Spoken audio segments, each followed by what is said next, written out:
This moment right now, this feels real. But is it?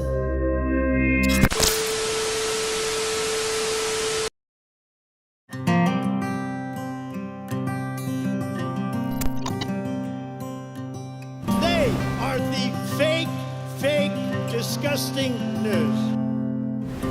People look like they have a much better life than they really do.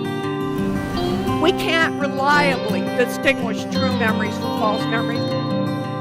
I'm not sure you've ever experienced anything real your entire life.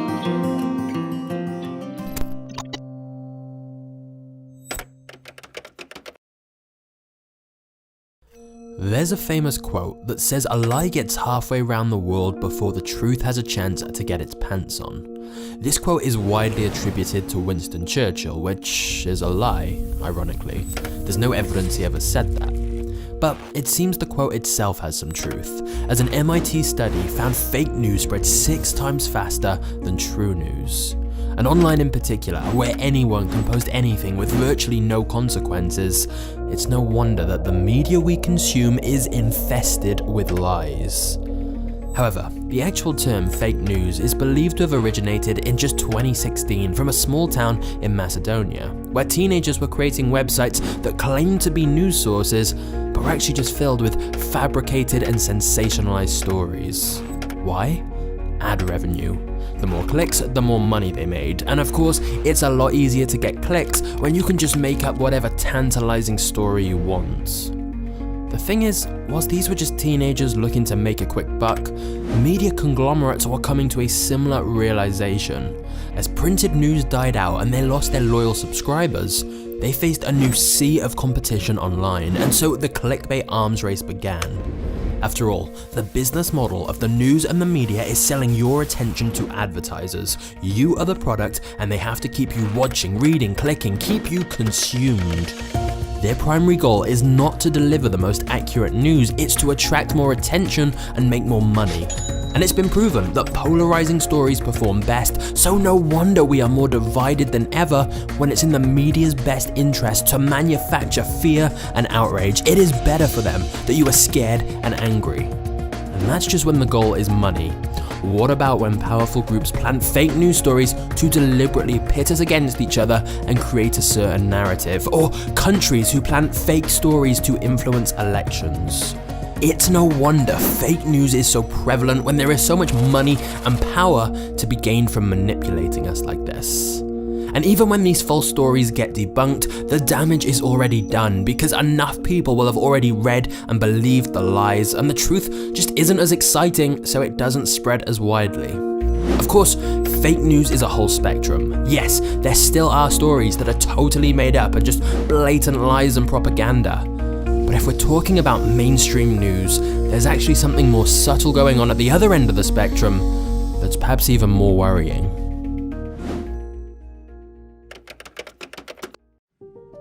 Half-truths are statements that are partially true but not fully true, or not the whole story. For example, if someone's pulled over for drunk driving, they may tell the officer, "I only had 1 beer," which is true, but doesn't mention they also drank a bottle of wine. In the media, half-truths allow you to make something seem believable and avoid libel, but remove all the context and nuance so you can distort reality to suit the narrative you want.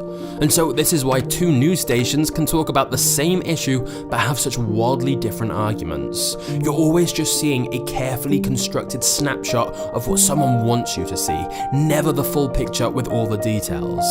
And at least with Fox and CNN, you know they have clear biases towards certain political parties and ideologies. The real problem is half-truths are inescapable everywhere. There is infinite information out there that can fit almost any narrative. And so when it's a human decision of which stories to report and which stats and details to include, there will always be bias. Even pictures and videos can be so easily edited or taken out of context to imply something totally different that fits the narrative someone wants. Like how an obvious joke can be edited out of context to demonize someone. And we're not just talking about news here. 6 companies own almost all of the world's media. Disney own all of this. News Corp own all of this, and Comcast own all of this. So you essentially have a very small and powerful group owning and controlling most of the media, and quite literally being able to pull the strings of what we hear and what we don't, putting whatever spin on information they want that fits their agenda. After all, controlling our media is the closest thing there is to controlling how we think, how we vote, how we act, how we feel. Just like Inception, they can plant an idea in your mind without you really being aware of it, and it can spread like a virus. A lie told 1,000 times becomes the truth. But it gets worse. If we're honest, we all know that there's malicious forces out there planting fake news stories, and we all know that the media only give us half-truths that suit their agenda. But we still like to pretend that we don't fall for that. We get our information from unbiased sources. But we don't. Because unbiased doesn't exist. Even if it's the most honest journalist trying to be fair and impartial, they've been indoctrinated just like the rest of us and have their own subconscious biases. Even if it's not intentional, their choice of wording and what to include is unavoidably going to have bias. Their worldview will always influence what they show you and how they say it. It's the same with sites that claim to deliver impartial, balanced news. It's still down to a small group of people who have their own biases who decide what to show, and subconsciously they will want to focus on the issues important to them, and they'll want to discredit the views and ideas they don't agree with, and pick stories that show them in a less favourable light. We're not just battling fake news, we're battling human psychology. It's like a game of Chinese whispers or telephone. By the time you hear any information, it's been passed through multiple other biased sources who've distorted it, whether intentionally or not. And so you start to realize, to a certain extent, all news is fake news, because 100% true and objective news is impossible. Whether it's fake news, half-truths, or simply just a subconscious bias, in one way or another, you're being lied to. And when you think about it, this isn't surprising. What is surprising is we don't really seem to care.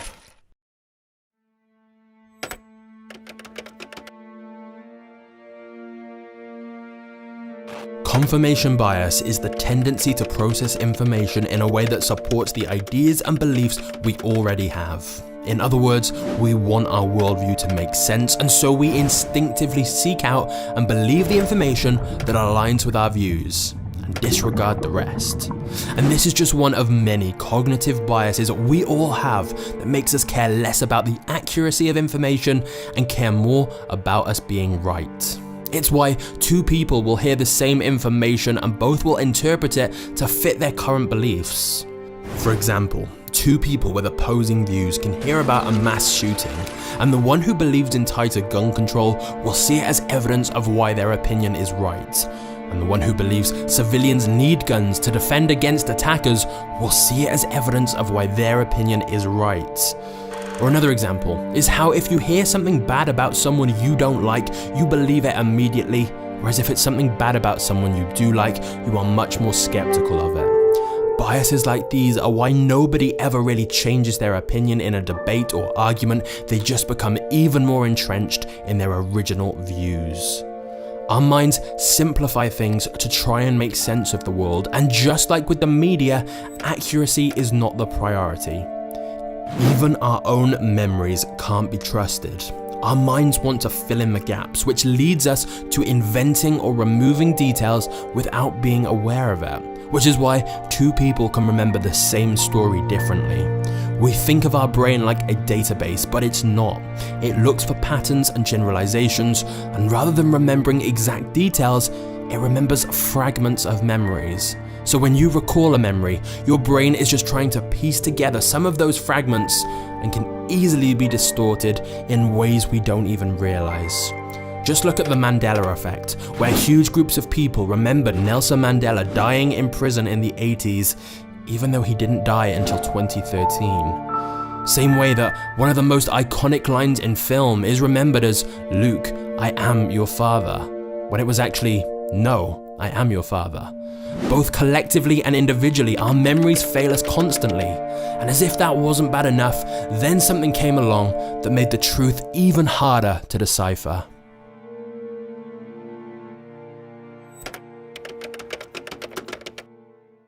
Just like the media conglomerates, social media platforms profit from sucking you in. The more addicted you are, the better for them and the more money they make. And we already know about how they exploit human vulnerabilities, as they call it, because they've publicly talked about how they created the endless scroll effect, the dopamine hits, and an algorithm designed to continually keep you on the platform. Just like with the media, these social platforms know that polarizing and controversial content performs best, the stuff that triggers an emotional reaction in people.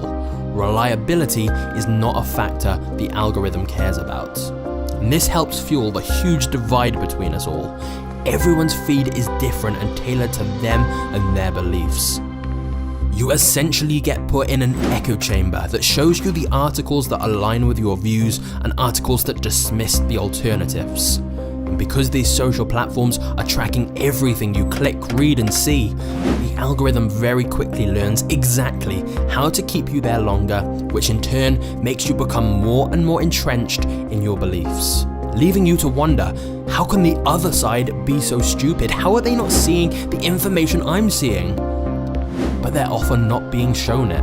It's difficult to have empathy when you literally cannot see where the other side are coming from.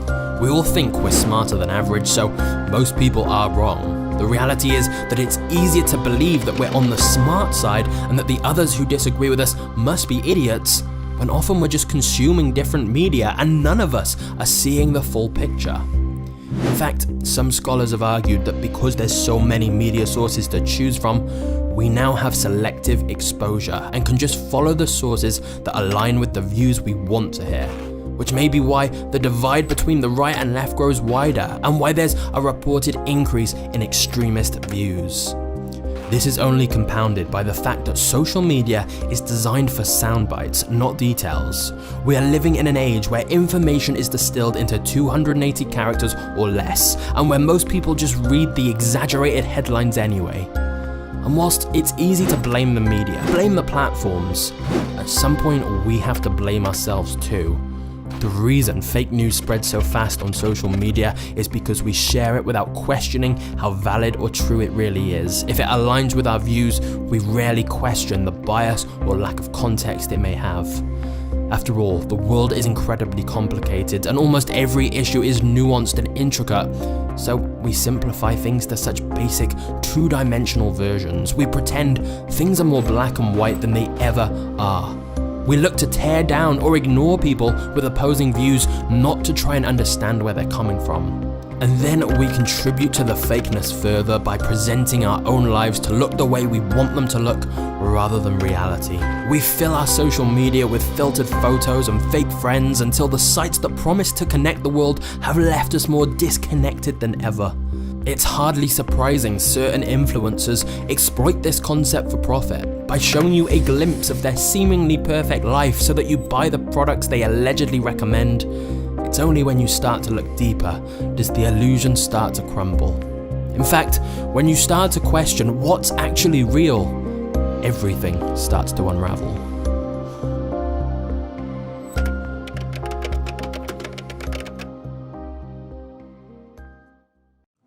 We're entering an era in which our enemies can make it look like anyone is saying anything at any point in time. As you may know, that was not Obama really saying that. That was a deepfake video that was artificially created several years ago.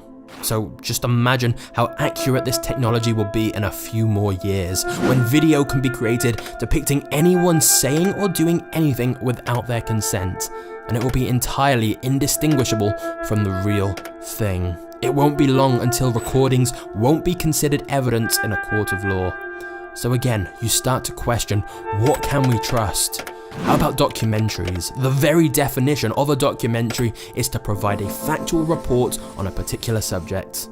But if you look at some of the most popular documentaries in recent time, you'll see they are filled with the same half-truths as everything else.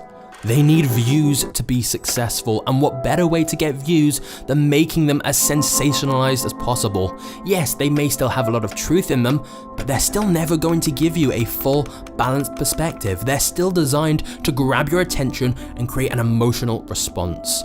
Entertainment is the priority, not accuracy. Okay, so how about statistics? We think of them as being very factual. But of course, they're so often twisted and wildly extrapolated to suit a specific agenda as well. Like, I can tell you that statistically, the safest place in the world to be born is Antarctica, because the stats show they have the lowest infant mortality rate. 0 babies have ever died there. But I won't mention that only 11 babies have ever been born there. It's the same with studies. How often does someone quote the result of the study but has never looked into what the sample size was or who paid for it and whether they have vested interests in the results? It's for this reason every other week we hear this thing is bad for you, and then the next week it's supposedly good for you. For example, there was a study that found women are more attracted to men who don't smile. Except, did they find that? What actually happened is in a one-off experiment that was not repeated, 1,000 people from a specific region rated the attractiveness of certain photographs. If the experiment was repeated with different people or photos, there's definitely no guarantee of the same results because there's so many variables involved. And so, can you conclude from that small study that universally women are more attracted to men who don't smile? No, not at all. But that's what was reported very widely by places like Business Insider and Psychology Today, because that made for a better headline. And once one source starts sharing it, others share it too, and then people start citing it in conversation, and just like with the media, all context and detail is stripped away and forgotten. Even look at one of the most famous psychology studies of all time, the Stanford Prison Experiments.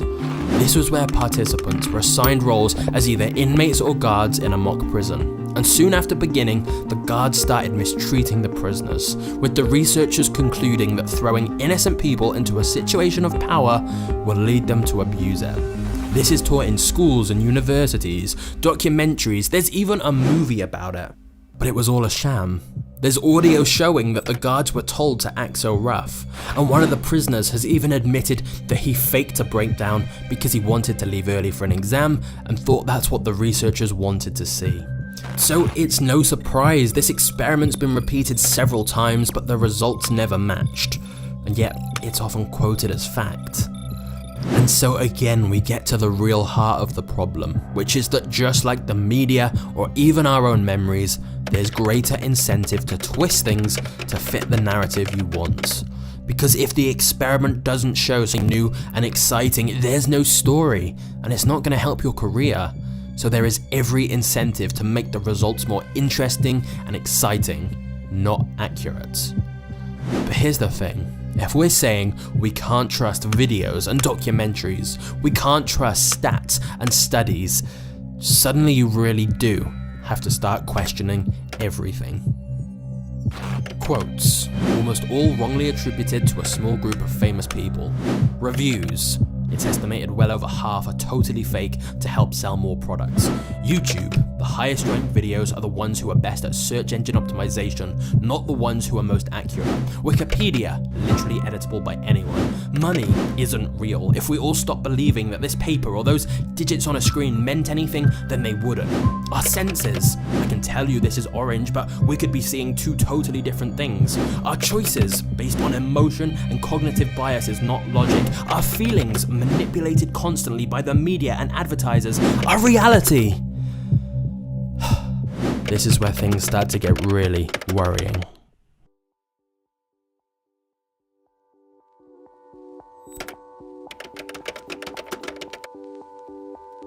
So here we are, divided, confused, and unsure who or what to believe.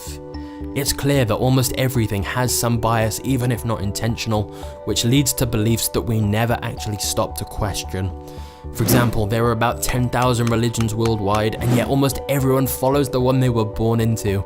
If they'd been born somewhere else, to different parents, they'd believe something different. And this is not to pick on any singular belief. Almost all beliefs are based on second-hand information. There's a quote that if it weren't for movies, the average person would probably have no idea what an elevator shaft looks like. We say we know what they look like, but actually we've just seen movies that tell us what they look like. The reality is that even things that we think of as being incredibly obvious and unquestionable, like terrorists are evil, it's always more nuanced. To them, we're the evil ones. It's all just down to the very different experiences and beliefs that have been instilled in us. We're all just focused on our own half-truths. Because even with hard science, we're still just trusting that the scientists have got it right. How many of us have actually read all the papers on an issue and checked for themselves? And I'm not saying we should doubt science, but we do know that science often proves itself wrong, and anything can change when new evidence comes to light. So if it's been wrong before, how do we know it's not wrong right now? How do we know that what we've been told about our world won't get disproved in the future? Let's look at Elon Musk, regarded by many as one of the smartest people alive, creating electric cars, chips for the brain, and reusable rockets. He says there's about a 1 in a billion chance we're even in base reality. In other words, he proposes that right now, the chances we are just in some kind of simulation is almost certain. His argument is that if you think of the progress that has been made in video game technology in just the last 50 years, even if that improvement rate slows down, it seems inevitable we will get to a point where games are indistinguishable from reality. We're not far off with virtual reality at the moment, let alone in another 50 years. So if we can create a world that's indistinguishable from reality, it seems highly likely we are already in some kind of game or simulation or Matrix type world. I mean, if you magnify anything enough, it does become pixelated. And yes, it may sound far-fetched, but how can you prove otherwise? And is it really that much harder than believing we're in an infinitely large universe spinning on a giant space rock with around 8.7 million other species, all created by a Big Bang or a god or whatever you want to believe in based on the beliefs you were indoctrinated with when you grew up? And suddenly you start to think about a dream you had that just felt so real. And then you woke up and you start to question, could you be in some kind of extended dream right now? Your senses have deceived you before, why is this time any different? Solipsism is the belief that there is nothing outside of one's own mind. If you are a brain in a vat, you have no way of knowing you're just a brain in a vat. You can never rule out the possibility that the entire world you experience, including all other people, isn't real. It's a figment of your imagination, all in your mind. When you really start to question the world around you, from the news you hear to the reality you experience, it's easy to conclude that everything is a lie. And I'd like to end this video with solutions. I'd like to tell you that you can still hold a strong position on something. You just need to be able to argue the other side of the argument first. That you should seek out the smartest people on the other side of the debate to get their opinion before jumping to conclusions. I'd like to tell you that you can still get a good idea of the truth. You just have to dig a little deeper to get a balanced perspective and not rely on a small pool of media sources. But I can't tell you that. Because of course by now you're starting to see that even this video, the very video that's been on your side pointing out the lies, is in itself a lie. It's all based on my biased point of view. I've used stats that you just took at face value, and even if I tell you I got them from a reliable source, did the person creating the stats have a bias? Even the title of this video, it's a paradox. If I'm telling you the truth that everything is a lie, then everything isn't a lie, which means I was lying. The more you think about this whole problem of truth and lies, the worse it gets, the more confusing and terrifying everything becomes. Is choice an illusion? Are we being manipulated by a hidden hand that's choosing our politicians and keeping us divided so we fight each other instead of them? Are our own minds tricking us into making biased judgments on the entire world around us, so much so that we can't be sure of anything outside of the existence of our own mind? Eventually you start to wonder if questioning everything is worth it, or whether blissful ignorance is better. Because if you really are going to question anything that you can't prove for certain, then you have to accept that you could be in a Truman-style reality show right now, where the world around you isn't real and everyone else but you is in on it. Which means even I'm in on it. And they're probably gonna cut this video off soon because I've already said too much and over